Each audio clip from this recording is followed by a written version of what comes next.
ಲಿಂಗಾಯತ ಪಂಚಮಸಾಲಿ ಸಮಾಜಕ್ಕೆ 2A ಮೀಸಲಾತಿ ಹೋರಾಟದ ಸಮಯದಲ್ಲಿ ಕಳೆದ ವರ್ಷ 2025ರ ಡಿಸೆಂಬರ್ 10ರಂದು ನಡೆದ ಲಾಠಿಚಾರ್ಜ್ ಘಟನೆ ಖಂಡಿಸಿ ಲಿಂಗಾಯತ ಪಂಚಮಸಾಲಿ ದೌರ್ಜನ್ಯ ದಿನಾಚರಣೆಯನ್ನು ಬುಧವಾರ ನಡೆಸಲಾಯಿತು. ಲಿಂಗಾಯತ ಪಂಚಮಸಾಲಿ ದೌರ್ಜನ್ಯ ದಿನ ನಿಮಿತ್ತ ಮೌನ ಚಳವಳಿ ಬೆಳಗಾವಿ ನಗರದ ಗಾಂಧಿ ಭವನದಿಂದ ಆರಂಭವಾಗಿ ಬೆಳಗಾವಿ ನಗರದಿಂದ ಸುವರ್ಣಸೌಧದತ್ತ ಕೈಗೆ ಕಪ್ಪು ಪಟ್ಟಿ ಧರಿಸಿ ಹೋರಾಟಗಾರರು ಮೌನ ಪ್ರತಿಭಟನೆಯಲ್ಲಿ ಸಾಗಿದ ಹಿನ್ನೆಲೆಯಲ್ಲಿ ಪ್ರತಿಭಟನೆಯಲ್ಲಿದ್ದ ಲಿಂಗಾಯತ ಪಂಚಮಸಾಲಿ ಮುಖಂಡರನ್ನ ಪೊಲೀಸರು ವಶಕ್ಕೆ ಪಡೆದಿದ್ದಾರೆ. ಇನ್ನು ಪ್ರತಿಭಟನೆಯಲ್ಲಿ ಕೂಡಲ ಸಂಗಮ ದೇವ ಪಂಚಮಸಾಲಿ ಪೀಠದ ಬಸವಜಯ ಮೃತ್ಯುಂಜಯ ಸ್ವಾಮೀಜಿ, ಶಾಸಕರಾದ ಬಸನಗೌಡ ಪಾಟೀಲ್ ಯತ್ನಾಳ್, ಸಿಸಿ ಪಾಟೀಲ್, ಅರವಿಂದ್ ಬೆಲ್ಲತ್, ಸಿದ್ದು ಸೌದಿ ಸೇರಿ ಇತರೆ ಮುಖಂಡರು ಕೂಡ ಹೋರಾಟದಲ್ಲಿ ಸಾವಿರಾರು ಜನರು ಭಾಗಿಯಾಗಿದ್ದರು.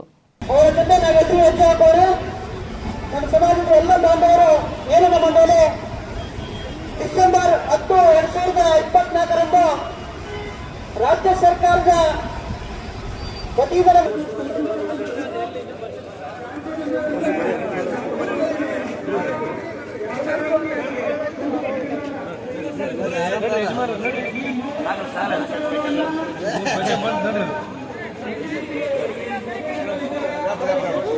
ಇಲೆಕ್ಷನ್